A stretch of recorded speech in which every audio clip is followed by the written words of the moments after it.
You're listening to Civic Media. You can tune into any of our live shows on any radio station across the state with the Civic Media app. Find us in your phone's app store and listen anytime, anywhere.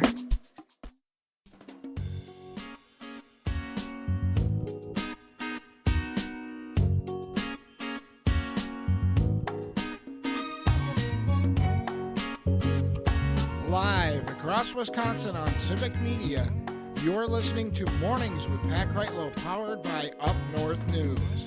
Now, from our Lake Wissota studio, here is the founding editor of Up North News, Pat Kreitlow. Well, hey there, Wisconsin. Good morning. It is 6:06. It's a Wednesday morning. It's June 4th, 2025. Another beautiful morning to have you here live from Lake Wissota, up north, wherever you're spending your mornings, listening across the Civic Media Radio Network, on the app, social media, podcast. We cover it all here and appreciate however you've reached us this morning and that you could find us through the smoke, the haze, the fog, and everything else. That's my question for you this morning. Who misses blue skies? Or alternatively, the question is, can somebody go put out Canada? Because all these fires and all this smoke, I mean, we've put up with this for, what would it be, like 4 of the past 5 summers or 3 of the past 4, something like that, where the smoke just gets insanely thick at times. And I'm telling you, yesterday, and I don't know if this was maybe where you are as well, but I've never seen such a smoky, rainy day. You normally think of rain as, going to wash away the smoke. And it was nothing like that at all. This wasn't like haze like you'd see on a typical rainy day. It's just really pronounced out here, and the air quality alerts are still out and about for big parts of, the Midwest.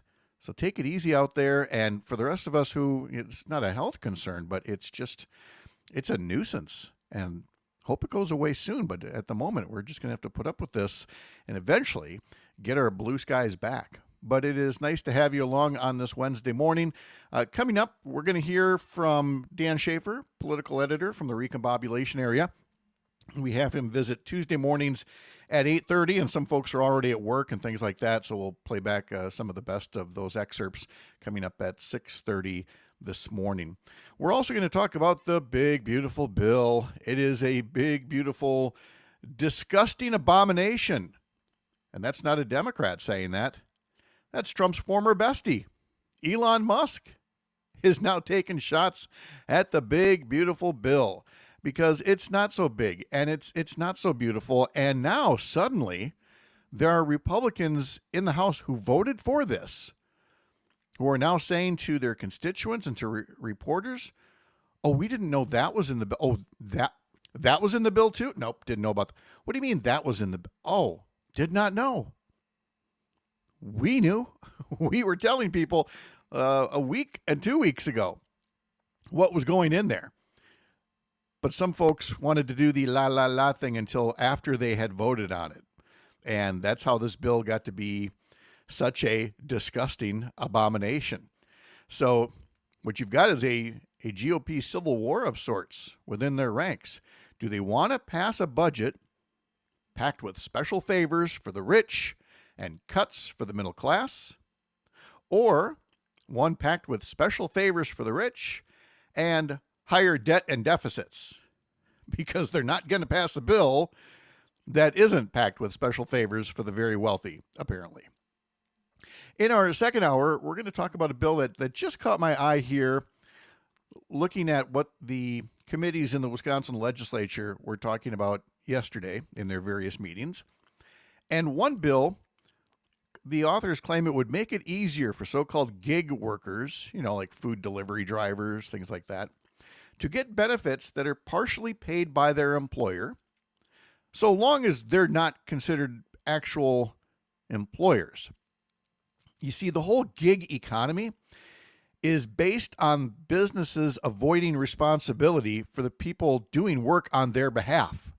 So whether it's their health care benefits or being liable for their safety or other things, it becomes increasingly easy to claim that their workers are actually contractors and not employees. And we're all sold on this gig economy as a thing about freedom. You get the freedom to set your own hours and the freedom to work when you want to work. But you're still working for somebody when you're doing this, and usually not getting benefits, and usually not getting great pay. So we'll discuss whether this bill helps fix the situation or if it perpetuates it. In our third hour, we'll talk to Melissa Baldoff in our Climate Check, talking about the Inflation Reduction Act. That is, of course, President Biden's signature achievement for creating a new generation of jobs in the green economy. And some Republicans still want to cut it. Some want to eliminate it. Some want to claw back money that's already been allocated for it.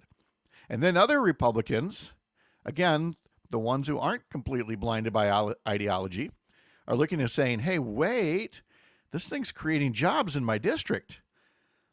This thing is making us less reliable on fossil fuels here, and do we really want to cut it? Plus, even if they did, if you were to look at a pie chart of the big, beautiful, disgusting abomination, you'd see that the Inflation Reduction Act green energy jobs are just a sliver of this bill. So is it really worth killing new job creation just to say that you stuck it to Joe Biden? We'll talk to Civic Media's Earl Ingram, who's covering people and stories across southeast Wisconsin, and James Kelly, who's covering news in northwest Wisconsin.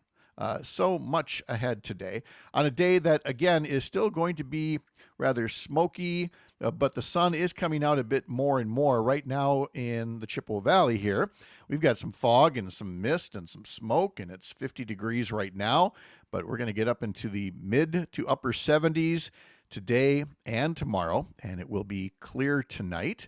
And hopefully we'll get to talk to meteorologist Brittany Merlot tomorrow a bit more about that.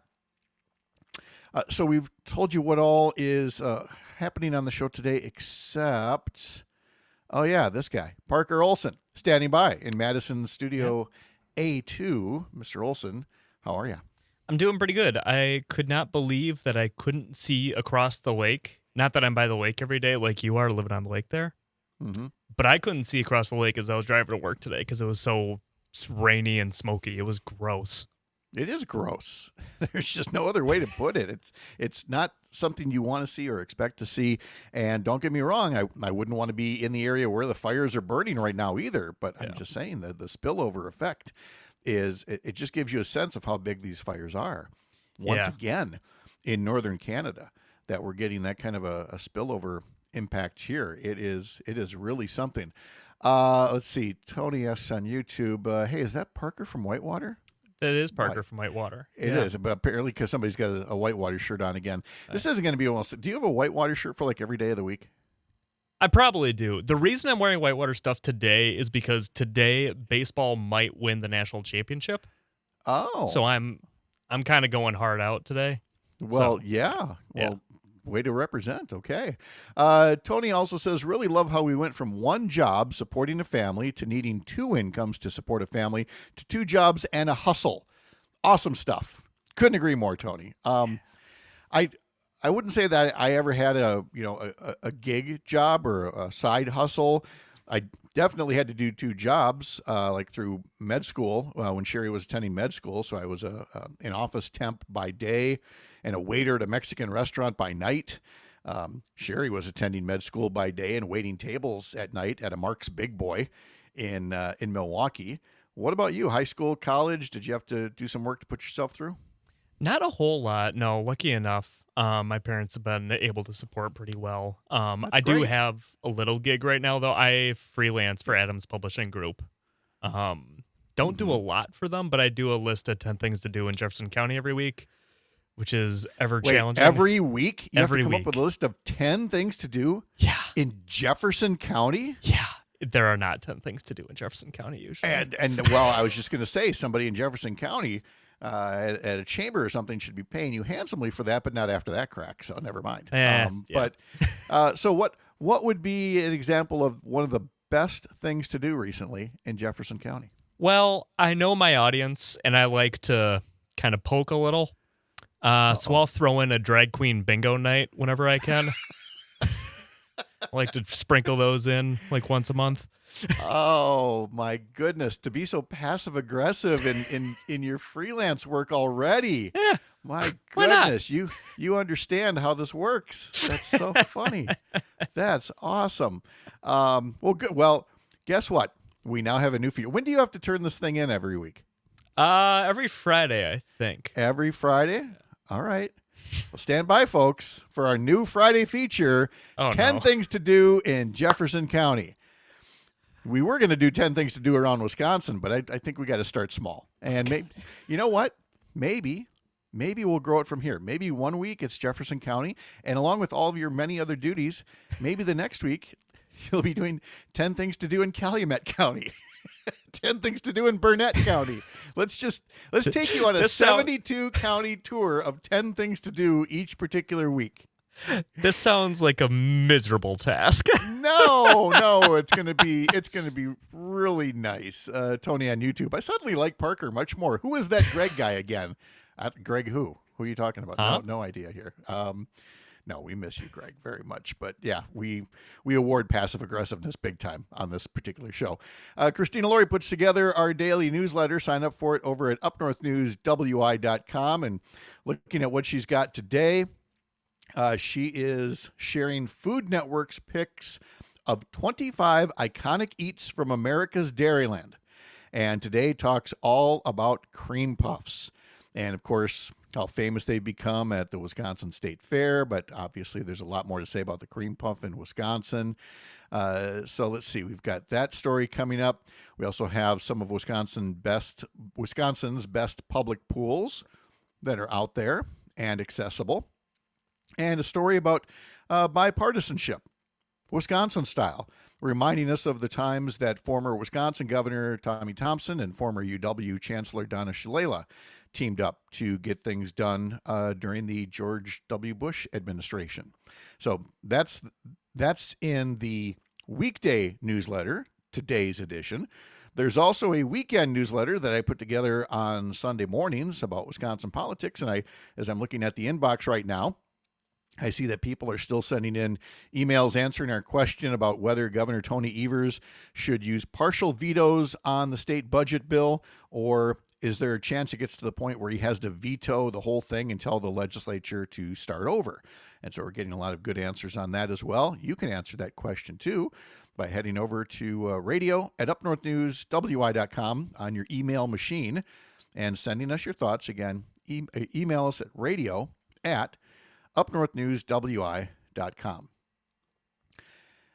I would love to tell you some good news about the Brewers. Unfortunately, the 8-game winning streak has been snapped. And then there's other news to put on top of that. TJ Friedl of the Cincinnati Reds made a leaping catch in center field in the 9th inning for the final out to rob Jake Bauers of a tying home run. And Cincinnati rallied for a 4-2 victory over the Brewers last night. Kenosha native Gavin Lux drove in the go-ahead run for the Reds with a sacrifice fly in the 7th inning. Game 3 to wrap up the series is a matinee affair, and pregame coverage begins this morning at 11:05 on several Civic Media radio stations. And then the Brewers are off Thursday, heading home for a long homestand, beginning with a weekend series against the San Diego Padres. Unfortunately, there's some other news to report from the Brewers. Right-handed pitcher Brandon Woodruff, who we thought was coming back from injury, took a hard line drive to the elbow during what we thought might be his final rehab appearance. X-rays are negative, but we still don't know if that is going to delay Brandon Woodruff's return to the big leagues again. Live from the heart of America's up north on Lake Wissota, I'm Pat Kreitlow. This is the Civic Media Radio Network.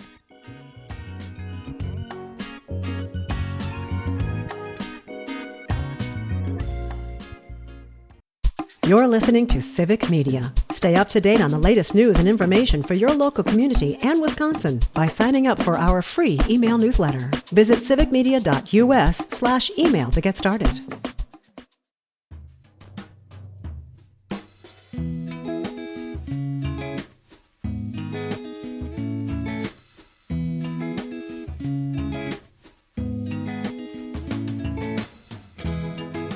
I think we'll get more into this later, but one of the things I wanted to mention was that it's summer rerun season. And so some of us are looking for new shows to watch over the summer. And on the plane ride over the weekend, I gave 2 shows on Netflix a try. And so I've only seen 1 episode of each, but I am very much looking forward to watching more of The Residents, which I know people have mentioned it on the show a couple of times, saying, Pat, you got to watch The Residents. You got to watch it. I finally watched it, or at least the first episode. And yeah, I'm in. It's a goofball kind of murder mystery in the White House residence where the family lives upstairs. So I don't know a lot about it other than that, a guy died and this kooky detective is out there, and she's funny and she's quirky, and the supporting cast is very interesting. And then the other is the Four Seasons, which I always associate with the Alan Alda movie from 1981, only to come find out that, yeah, that's exactly what it is. Tina Fey has freshened it up, for all these many years later, 40 plus years later, talking about 3 couples and 30 years of friendship. And there's definitely drama to go along with the comedy. So those are the 2 that I'm going to try to watch a little bit more of here, along with that new Stanley Tucci one of Stanley Tucci in Italy that we're finding on Hulu. I asked Mr. Olson over the commercial break, what new shows he's watching, and he comes up with some of the best from 2007, was it? Something like that, yeah. Hey, it still hits.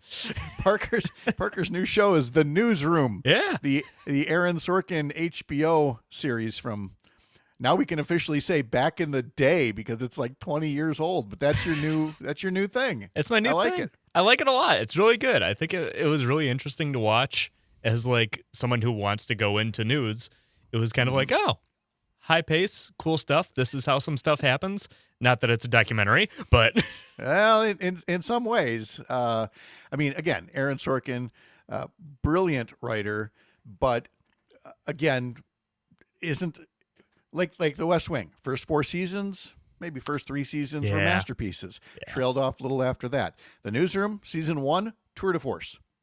Season 2, much less so. Season 3, don't bother, But yeah, good for you for grabbing something like that. That'd be like me grabbing the Ed Sullivan Show and going, "Hey, what is this thing? I'm gonna watch this for a little while." So we will be looking forward to newsroom updates as well from all right. Mr. Parker as we move through things here.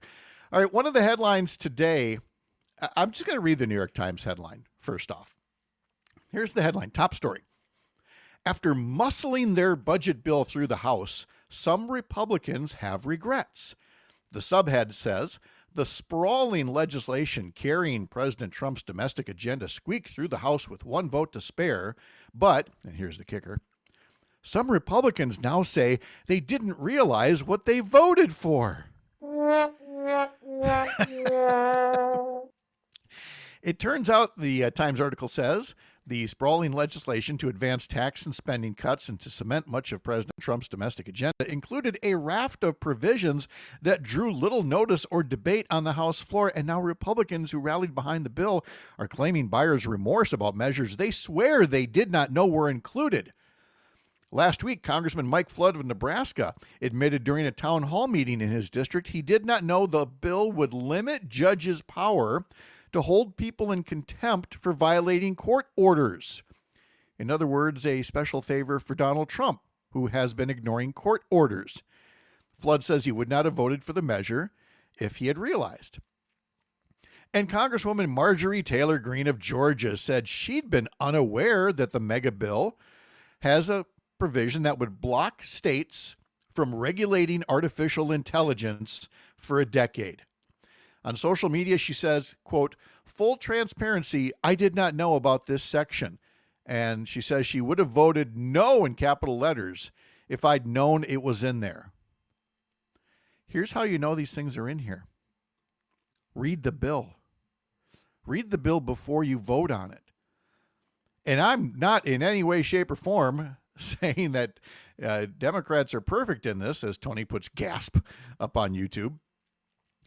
I'm just saying it's rich that this is coming from the party that, when the Affordable Care Act passed, made fun of somebody who said, well, we have to pass the bill to see what's in it.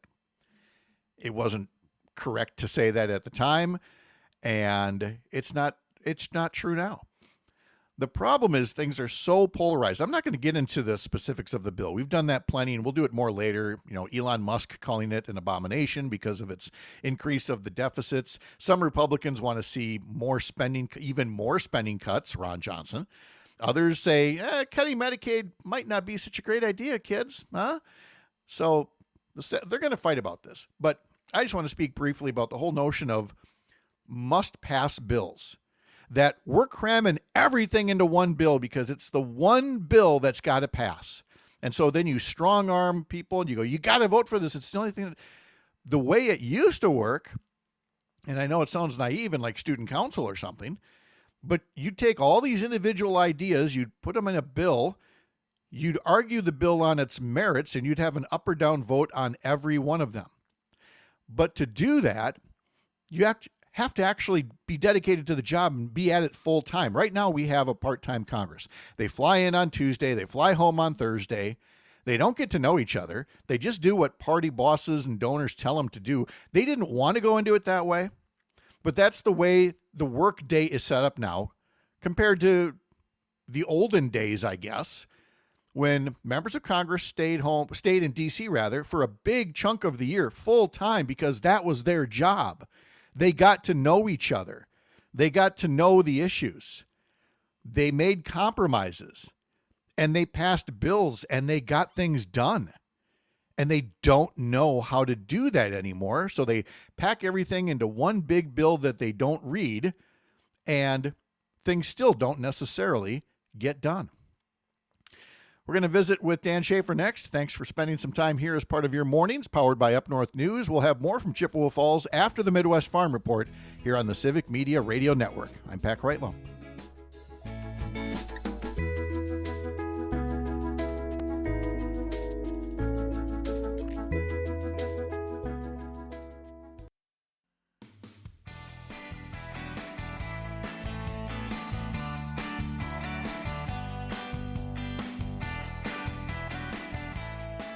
Not that anybody's counting, but the Recombobulation Area is a now 19-time Milwaukee Press Club award-winning opinion column and online publication founded by longtime Milwaukee journalist Dan Schaefer, who is also the Civic Media political editor and who also now joins us, complete with Callahan Auto Parts t-shirt from Watching Tommy Boy. There you go, representing well.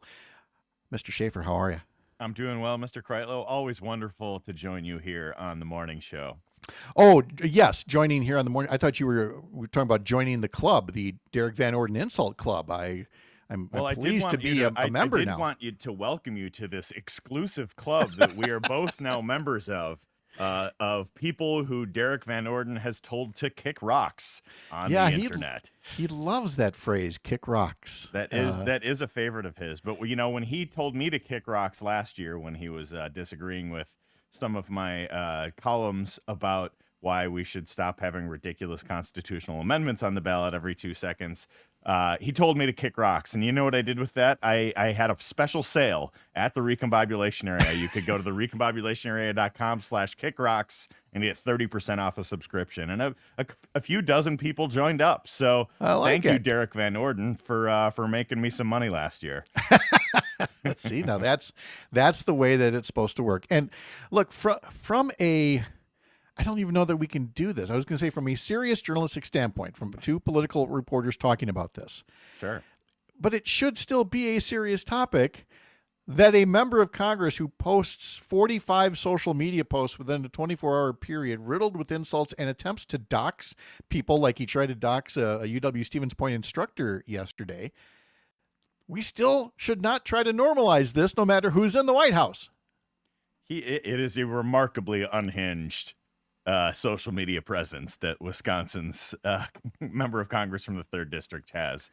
It's insults all the time. It's conspiracy theories all the time. And you know what? He is not exactly an accomplished legislator no. At the end of the day either. He is someone that has not really...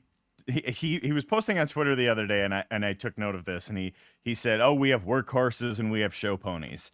There was an article in the Bulwark from a few weeks ago from Bill Leaders who wrote that talked about how unaccomplished Van Orden is as a legislator. I'll quote here directly. Of the 32 bills and resolutions Van Orden sponsored in the 118th Congress from 2023 to 24, exactly none became law, and just 3 bills passed the GOP-controlled House before dying in the Senate, and a single Van Orden resolution received agreement in the House.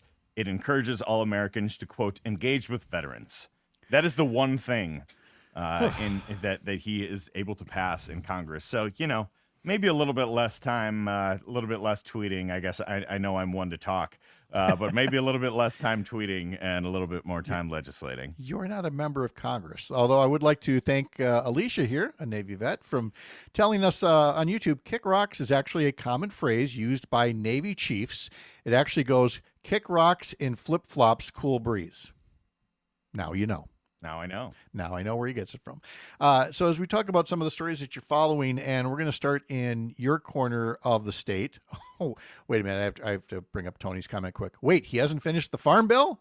No, Derek Van Orden has not finished the farm bill. There is no farm bill at this point. He's too busy lying about Medicaid. Yes. So let's get to stories there. And a Milwaukee area mom and teacher's aide who has a law-abiding record to self-deport. And I'm not quite sure how this woman came to the attention of Immigration and Customs Enforcement, but it sure does seem to be another case of, we in the Trump administration are going to send away anybody we like, even if they have twin 9-year-old daughters who are U.S. citizens, even though we said we were just going after the criminals and terrorists. This case doesn't help their case at all.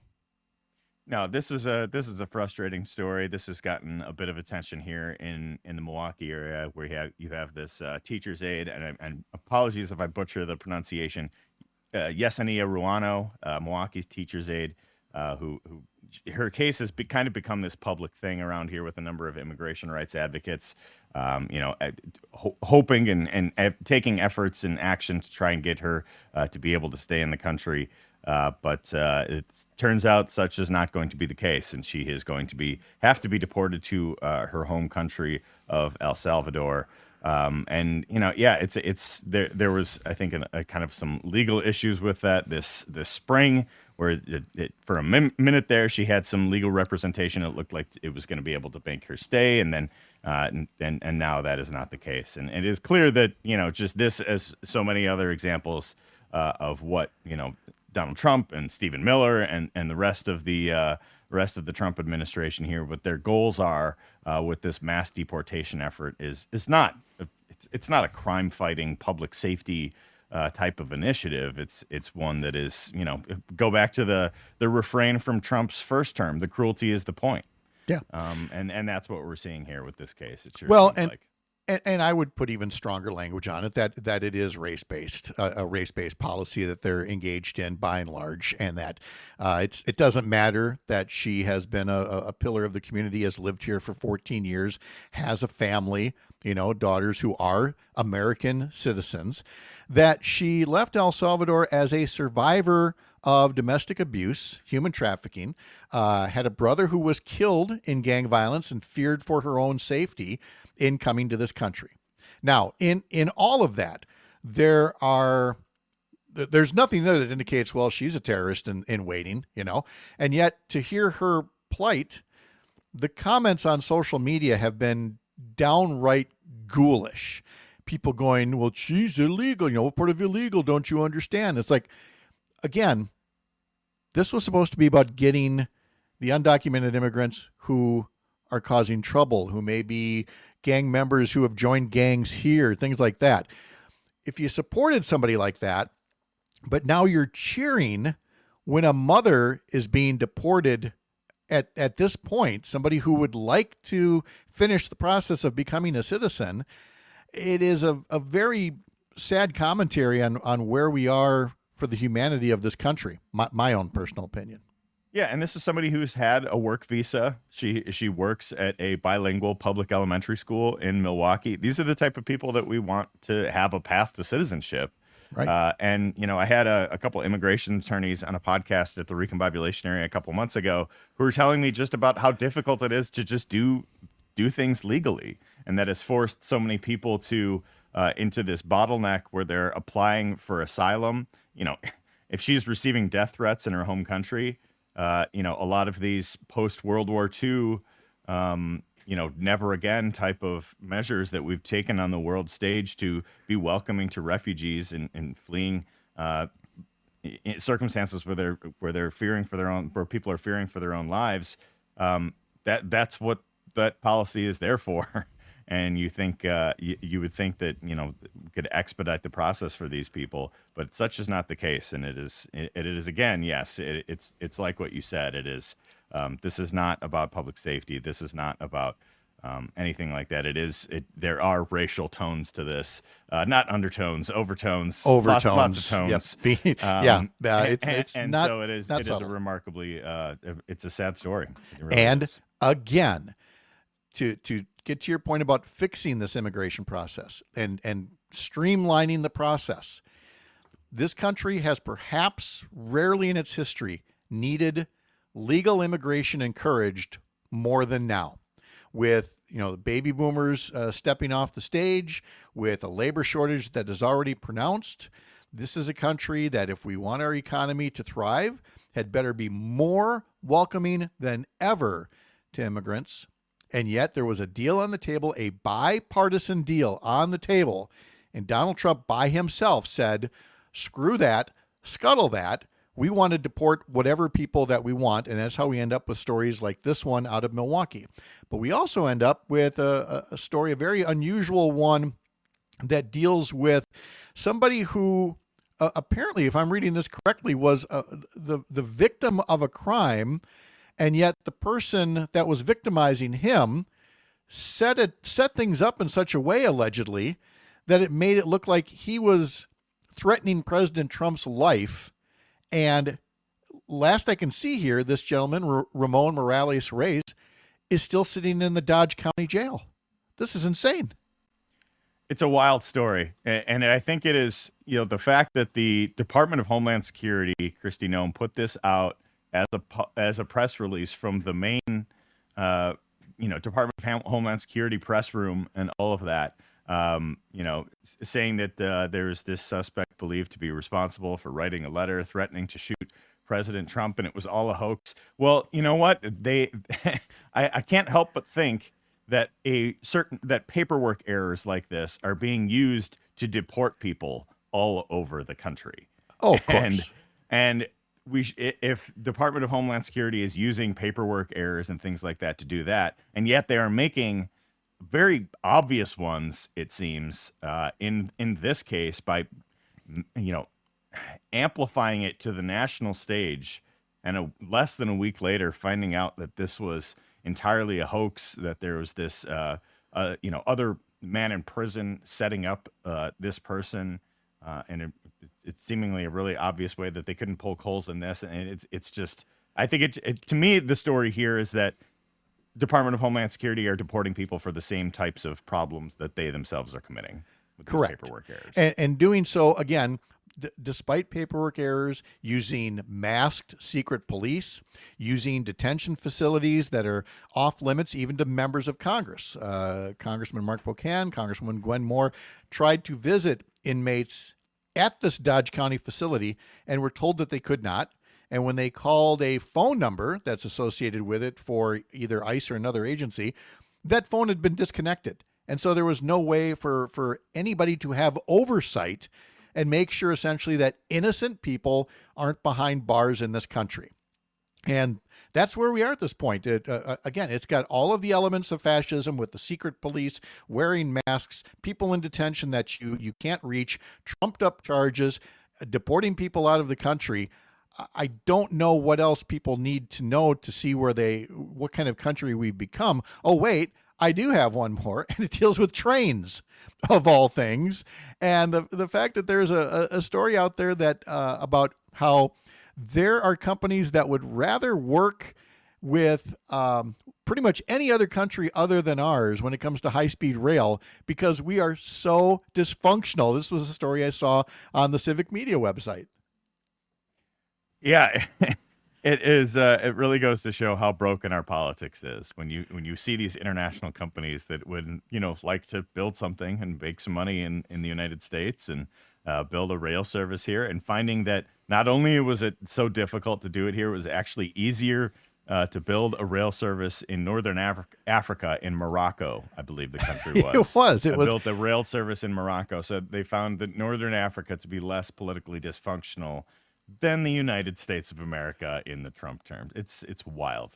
This was from SNCF, which is the French National Railroad, a bullet train operator, and they pulled out of projects here in the States. And again, the quote in the news story is, they told the state they were leaving for North Africa, which was less politically dysfunctional. Dan Schaefer, we thank him as always, and you can catch him live Tuesday mornings at 8:30. Today's history lesson is next, including the latest on Pigeon Quest from Melissa Kay. Our history lesson, something we always do, mornings up north and live here on the Civic Media Radio Network. I'm Pat Kreitlow, back in just a bit.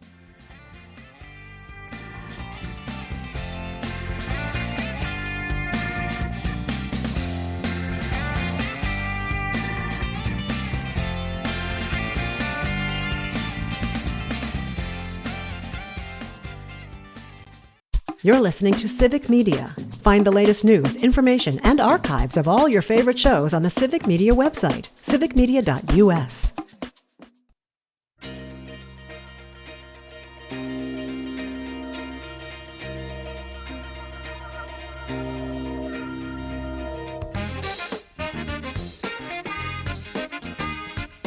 Welcome back. Time for today's history lesson, where we celebrate today's 81st birthday for Roger Ball, who unfortunately stole a name that would have been better off here. Folks watching on social media, if you were to look at Pat Kreitlow and Parker Olson and Melissa Kay from WFHR in Wisconsin Rapids, and if they started a group, you would call them the Average White Band.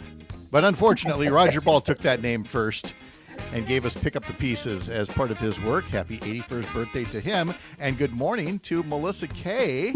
Good morning. Let's get to what everybody really wants to know. They're not here for the history lesson on Wednesdays. They want an update on Pigeon Quest. You're hilarious, Pat. I love it. Oh, there's the birds. There's the birds. I got you some pigeons, yeah. Nice job, Parker. Mm-hmm. So I did hear back from the pigeon rescue. Okay. And they said to complete the next, they enjoyed reading my application and Enjoy the application. This is such a bit. This has got to be a bit. it's not. I will forward you the email. Okay. They All right. literally said that. And then they said that I need to send pictures, like a virtual tour of my home. Oh, come where- on. What? Of where my cage is We are and so being where punked, Parker. This No, can't I'm be. not. She is still cannot playing be. the long game on this. I'm telling you. I am not. This is literally what I read in the email. Oh, So my I took goodness. pictures of my living room where my cage is set up. Wait. And Is there a chance that you're the one who's being punked? That's what here, that I'm thinking. You think you're writing to a Pigeon Quest, and instead it's just the most creative stalker ever imagined in broadcast history. I'm really getting concerned now, Melissa. I really am. This is okay. So you're sending pictures of your house now. just the outside. Okay. All right. I mean, just the inside, not the outside. All right. I mean, they did ask for pictures of like the basement and, the attic and all of my expensive personal belongings and maybe my social security card. No, I'm kidding, Pat. I just had to show where my cage is sitting Oh, in okay. relation to the rest of my home. And so that they can be assured that my pigeon pet will have time with me and These it's are- safe. These rescue people are very serious about their rescues. They are. Well, have you ever adopted a pet from a shelter? No. Because they do ask a lot of personal questions. Well, that's good, and it's good that they care. Yeah. To a point, because again, we're talking about a pigeon. But call me crazy. I am offended, Pat. On behalf of all pigeons, that I would say that their amount of care related to, say, a dog should be the same as what you're saying. That we Yes. okay. All right. So Absolutely. they're asking all the right questions to make sure that I forget. Didn't we give this bird a name already? Well, I inquired about bell pepper. Pep. Oh, Pep. That's right. Okay. Yes. All right. We'll We're see. I responded, and we'll see if I get an email back. I'll keep you updated. And this has been the latest in Pigeon Quest with Melissa Kay. On this day in 1979, Fleetwood Mac was at Dodger Stadium in Los Angeles, recording outside live with the USC Trojan Marching Band, and this was the result.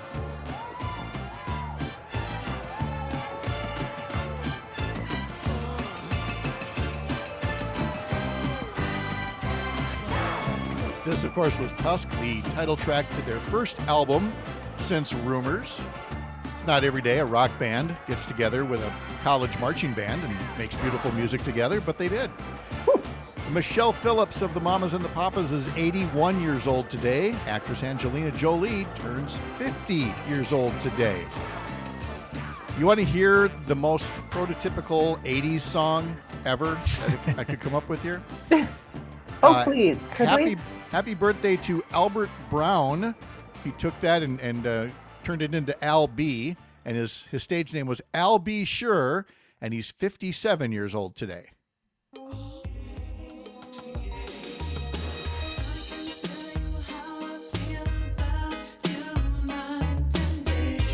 my gosh. I have been transported back to my first post-college job at 97.9 WAQE in Rice Lake. And we're just going to play all these little 80s New Jack Swing hits. In fact, I got some more classic 80s for you here. Al B. Sure is 57 today.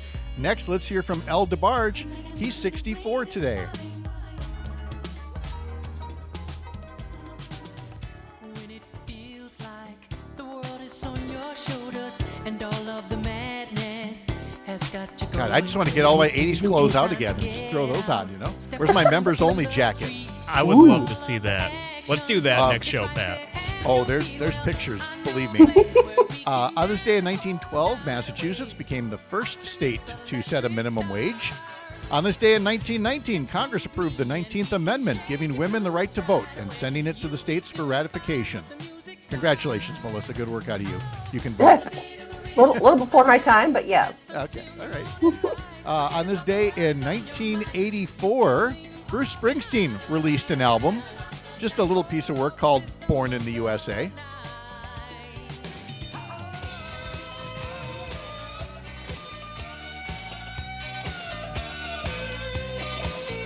I know, I could have played the title track or I'm glad you did it. Dancing in the Dark or others. Cover Me was my particular favorite. Thank you for not playing the overplayed ones. Yes, exactly.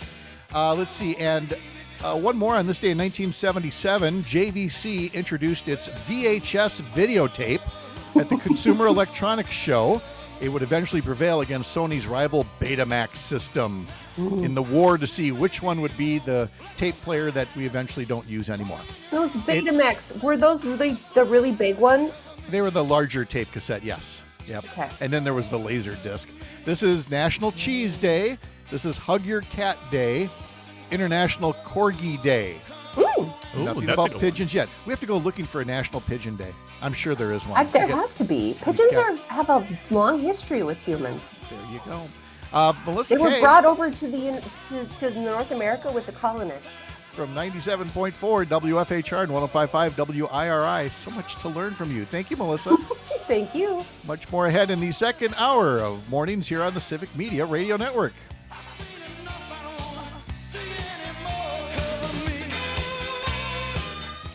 The national news cycle never stops, but it can be hard to find news about your local community. Civic Media is dedicated to providing quality local and state news coverage across Wisconsin. With the Civic Media app, you can get notifications about local stories that matter to you and your community. Find the free Civic Media app in your phone's app store and choose notifications from the menu to tell us what kind of news you want to hear about.